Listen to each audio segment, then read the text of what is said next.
दृष्टि आइज के audio article programme में आपका स्वागत है। आज का ऑडियो आर्टिकल द हिंदू में प्रकाशित संपादकीय being smart about smart cities mission तथा द इंडियन एक्सप्रेस में छपे लेख द टू स्मार्ट सिटी के सम्मिलित सारांश पर आधारित है। इसमें टीम दृष्टि के इनपुट भी शामिल हैं।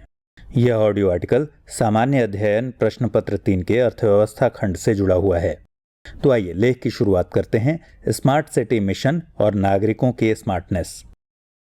हाल ही में केंद्र सरकार के स्मार्ट सिटी योजना के तहत तीसरी लिस्ट जारी की गई है।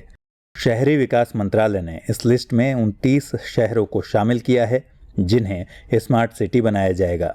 इन्हें मिलाकर 25 जून 2015 को घोषित स्मार्ट सिटी मिशन के अंतर्गत शहरों की कुल संख्या 90 हो गई है। स्मार्ट सिटी योजना के अंतर्गत अभी 40 शहर और शामिल किए जाने थे, जिनके लिए 45 शहरों से प्रस्ताव प्राप्त हुए, लेकिन केवल 30 का चयन किया गया। चूंकि इस मिशन की घोषणा करते समय प्रधानमंत्री ने निर्देश दिया था कि नागरिकों की आकांक्षाओं के अनुरूप सुविधाएं जुटाने के लिए यह सुनिश्चित किया जाएगा कि केवल व्यवहार्य और साध्य योजनाएं इसमें शामिल की जाएं। इसलिए व्यवहारिकता और कार्य करने योग्य योजना सुनिश्चित करने के लिए 30 शहरों का ही चयन किया गया। स्मार्ट सिटी योजनाओं के तहत 57,393 करोड़ रुपए के निवेश का प्रस्ताव है। अभी तक 90 शहरों के नाम लिस्ट में शामिल हो चुके हैं, इसलिए यह जानना जरूरी है कि आखिर वो कौन से संरचनात्मक सुधार होने वाले हैं जिनसे इन शहरों का कायाकल्प होगा। स्मार्ट सिटी मिशन कार्यक्रम हेतु सरकार द्वारा किए जा रहे प्रयास क्या हैं? क्या नागरिक समाज की हिस्सेदारी के बगैर शहरों की स्मार्टनेस कायम की जा सकती है? आखिरकार मूल प्रश्न यही है कि स्मार्ट सिटी मिशन के मायने क्या हैं और इसमें नागरिकों के स्मार्टनेस क्या मायने रखती है। स्मार्ट सिटी की संकल्पना मुल्क दर मुल्क और शहर दर शहर जुदा होती है।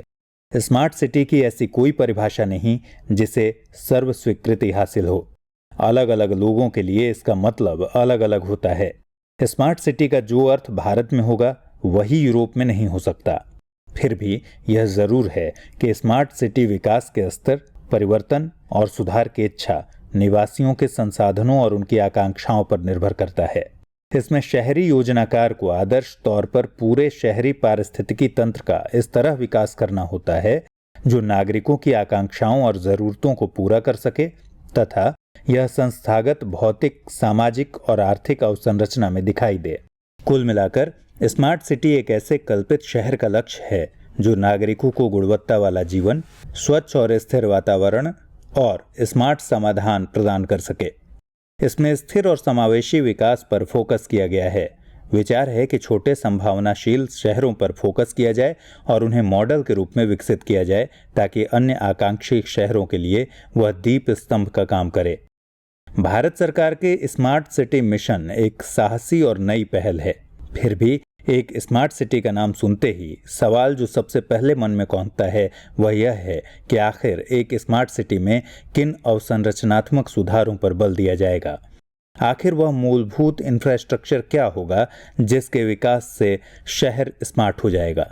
सरकार द्वारा इस संदर्भ में जिन मूल अवसंरचना तत्वों को शामिल किया गया है वे हैं पर्याप्त जल आपूर्ति, बिजली आपूर्ति का आश्वासन, ठोस कचरा प्रबंधन सहित स्वच्छता, कुशल शहरी गतिशीलता और शहरी परिवहन, गरीबों के लिए किफ़ायती आवास, मजबूत आईटी कनेक्टिविटी, सुशासन, विशेष रूप से ई गवर्नेंस और नागरिकों की भागीदारी, सतत पर्यावरण, नागरिकों की सुरक्षा तथा शिक्षा और स्वास्थ्य। स्मार्ट शहरों में व्यापक विकास के कुछ प्रारूपी विशेषताएं इस तरह हैं। मिश्रित भू उपयोग को बढ़ावा देना और अनियोजित क्षेत्रों के लिए नियोजन की व्यवस्था करना, हाउसिंग के अवसरों का सभी के लिए विस्तार करना, पैदल चलने योग्य लोकेलिटी का निर्माण करना, भीड़भाड़, वायु प्रदूषण और संसाधनों की कमी को कम करना, स्थानीय अर्थव्यवस्था को बढ़ावा देना, अंतःक्रिया को बढ़ावा देना और सुरक्षा सुनिश्चित करना, सड़क नेटवर्क को केवल वाहनों एवं सार्वजनिक परिवहन के लिए ही नहीं बल्कि पैदल यात्रियों और साइकिल चालकों के लिए भी बनाया जाना, नागरिकों के जीवन की गुणवत्ता में बढ़ोतरी करने, शहरी क्षेत्रों में ताप के प्रभावों में कमी लाने और आमतौर पर पारिस्थितिकीय संतुलन को बढ़ावा देने के लिए खुले स्थानों पर जैसे पार्क, खेल के मैदान, मनोरंजन के स्थानों इत्यादि का संरक्षण और विकास करना। ट्रांजिट उन्मुख विकास, सार्वजनिक परिवहन और अंतिम गंतव्य स्थल पर परिवहन की कनेक्टिविटी, सेवाओं की कीमतों में कमी लाने और नगर निगम के कार्यालयों में जाए बिना सेवाएं प्रदान करने के लिए जवाबदेही और पारदर्शिता लाने के लिए ऑनलाइन सेवाओं पर ज्यादा से ज्यादा आश्रित शासन को नागरिक मैत्री और किफायती बनाना, विशेषकर मोबाइल उपयोग को अपने मुख्य आर्थिक कार्यकलापों जैसे स्थानीय भोजन, स्वास्थ्य, शिक्षा, कला और शिल्प, संस्कृति, खेल के सामान, फर्नीचर, होजरी, कपड़े, डेयरी आदि पर आधारित शहर को पहचान प्रदान करना। अवसंरचना और सेवाओं को बेहतर बनाने के लिए क्षेत्र आधारित विकास में उनके लिए स्मार्ट समाधान का उपयोग करना।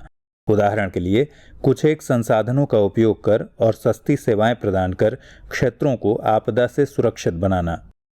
इस तरह स्मार्ट सिटी मिशन एक व्यापक सुविधा युक्त शहर का लक्ष्य है। 5 वर्षों यानी 2015 से लेकर 2020 के बीच इसे पूरा करने का लक्ष्य है। केंद्रीय शहरी विकास मंत्रालय के मसौदे के अनुसार स्मार्ट सिटी कैसी होगी उसकी एक झलक देखिए। देश के 100 स्मार्ट शहरों में 24 घंटे बिजली और पानी की उपलब्धता रहेगी। ऐसा ट्रांसपोर्ट सिस्टम बनाए जाने की योजना है जिससे 30 से 45 मिनट में शहर के एक सिरे से दूसरे सिरे तक की दूरी तय की जा सके। हर घर से अधिकतम 800 मीटर की दूरी पर पब्लिक ट्रांसपोर्ट उपलब्ध होगा। इन शहरों में स्मार्ट हेल्थ केयर सेवाओं और सरकारी कार्यों के लिए सिंगल विंडो सिस्टम उपलब्ध होंगे। स्मार्ट सीवेज कूड़ा निस्तारण प्रणाली का इंतजाम होगा। इसके अलावा स्मार्ट सिटी में समस्याओं के स्मार्ट सॉल्यूशंस भी उपलब्ध होंगे।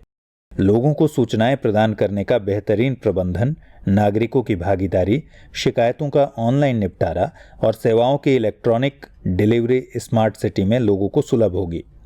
इसी तरह स्मार्ट मीटर्स एवं प्रबंधन, अपशिष्ट जल का 100% प्रशोधन, पेयजल की क्वालिटी की निगरानी, ऊर्जा के अक्षय स्रोत, स्मार्ट पार्किंग, यातायात प्रबंधन की बेहतरीन प्रणाली इत्यादि हल भी स्मार्ट सिटी में लोगों को मयस्सर होंगे। इसके तहत शहरी नियोजन में नागरिकों की भागीदारी पर विशेष जोर दिया जाएगा। स्मार्ट सिटी से जुड़ी कार्य योजनाओं को विशेष उद्देश्य वाहन यानी SPV के जरिए क्रियान्वित किया जाएगा। हर शहर के लिए SPV बनाया जाएगा और राज्य सरकारें SPV के लिए संसाधनों का सतत प्रवाह सुनिश्चित करेंगी। यहाँ बताते चलें कि SPV यानी स्पेशल पर्पस व्हीकल का अर्थ है किसी योजना को क्रियान्वित करने के लिए उस योजना विशेष के एक छोटे हिस्से पर ध्यान केंद्रित करना और उसी अनुरूप कार्य करना। जैसे स्मार्ट सिटी मिशन में सिर्फ पेयजल की समस्या पर ध्यान केंद्रित करना और उसके लिए कार्य योजना तैयार करना तथा डाटा इकट्ठा करना। SPV सरकारी निर्देश में गठित कार्यबल है जिसके पास सीमित शक्तियां होती हैं। जिस प्रकार कंपनी एक्ट के तहत प्राइवेट कंपनी लिमिटेड का गठन किया जाता है, उसी तरह SPV का भी गठन होता है। कहने का मतलब यह कि स्मार्ट सिटी का ख्वाब तो बड़ा ही आकर्षक है, लेकिन ये पूरा कैसे होगा इस संदर्भ में विचार किया जाना जरूरी है। यहाँ समझने वाली सबसे बड़ी बात यह है कि शहर सिर्फ सड़क, पुल, अस्पताल या स्कूल के बेहतर बना देने से स्मार्ट नहीं होता, बल्कि वह स्मार्ट बनेगा वहाँ के लोगों को स्मार्ट बनाने से। आधारिक संरचना के विकास में चाहे हम कितना भी धन झोंक दें, लेकिन यदि हम मानव संसाधनों के विकास पर ध्यान नहीं देंगे तो वह शहर कभी भी स्मार्ट नहीं बन सकता। इसलिए शहरों के स्मार्ट बनने में जो सबसे बड़ी बाधा है वह नागरिकों का स्मार्ट ना होना है। सोचकर देखिए कि यदि नागरिक स्मार्ट होंगे तो वह खुद अपना भला बुरा सोच सकते हैं और अपने शहर, अपने पर्यावरण आदि को बेहतर बनाने की दिशा में अग्रसर हो सकते हैं। बस उन्हें सही डाटा उपलब्ध हो। अमेरिकी शहर शिकागो में भी नागरिकों की भागीदारी से ही शहर को स्मार्ट बनाया जा सका था। इसलिए स्मार्ट सिटी के मिशन में स्मार्ट पर्सन मिशन पर भी ध्यान देना होगा, वरना सिटी चाहे जितनी भी स्मार्ट क्यों ना बना दी जाए वह स्थायी या दीर्घजीवी नहीं हो सकती। इसलिए स्मार्ट सिटी के साथ साथ स्मार्ट पर्सन मिशन की भी दरकार है। आइए अब नोट कीजिए आज का सवाल। सवाल है, स्मार्ट सिटी मिशन में SPV का क्या महत्व है, स्पष्ट कीजिए। क्या स्मार्ट सिटी मिशन नागरिक भागीदारी के बिना अधूरा है? टिप्पणी कीजिए।